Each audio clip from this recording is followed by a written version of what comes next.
George basically thinks he is a human. You look good? I am Mary Beth with the American Eagle Foundation, and this is George's story for GeoBeats. I am an avian care specialist here at the American Eagle Foundation. Good morning, King George. I'm gonna get it. We are dedicated to the conservation, education, and protection of birds of prey like George. That's rude, George. George has been living at the American Eagle Foundation for 30 years now. I'm the one that makes sure he's getting fed, getting his meds, taking him on his walks. Cantaloupe. He is non-flighted. We don't really know why George never learned to fly. He's been examined by vets. He has no injury that we have ever determined. You gotta look good for your photo shoot, huh? We do take George on walks. Since he is non-flighted, it's a great way for him to get exercise and enrichment. We take him to different places around our property. George is like, no, I'm gonna get him. On average, his walks usually last about an hour. Hi there. George was unfortunately found wandering the ground at a very young age. He was transferred over to the Memphis Zoo, and they did his rehabilitation and helped raise him, but through that process, he'd become what we call a human imprint. And unfortunately, because of that, he was not able to be released.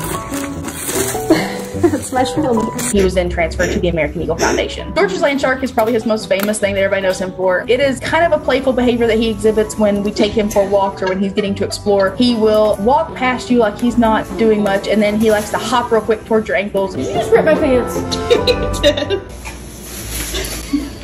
George is very interactive and very curious. George is a great paper shredder, and if it's out, he's probably gonna shred it. We'll put things in his water and he'll jump on them. He's been with people since he was a young baby, and so he loves to be around people. I feed George food with my bare hands because when I try to feed it to him from gloves, he won't take it. You can often say, "Hey, hi, George," and he'll turn his head, so we think that he may recognize his name. A lot of people have seen that George sometimes does grunting noises. Hello, George. Vultures don't have the voice box. That grunting is used a lot in the nesting season, and we've seen a little bit of their courtship, but as far as the actual purpose behind the grunt, we don't really know. George, there's not a lot of research behind it, but the grunts and the hisses are primarily geared towards the people that he chooses as his favorite. Will you come out here so I can feed you? Banana and cantaloupe are his two favorite fruits, so he often gets really happy when he gets those, and he'll do those little grunts often. Turkey vultures are one of the cleanest birds of prey. They have bald heads when they are eating. It's easier for them to clean. Their stomach acid is also very strong. They will take away that bacteria. They're nature's perfect cleanup crews. You don't get the trash. They're so beautiful. If you ever get a good look at them when they've got their wings out and the sun's hitting them just right, their feathers are so many beautiful colors. That's what we call the heraldic pose. That is meant to help them clean their feathers and keep them pest free. George, along with all of our other ambassadors, they are not treated like pets would be in your home.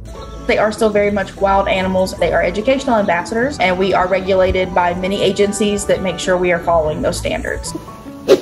George will be turning 38 years old this year. Turkey vultures in the wild will live to about 15 years of age, but in human care, they can live 30 to 40.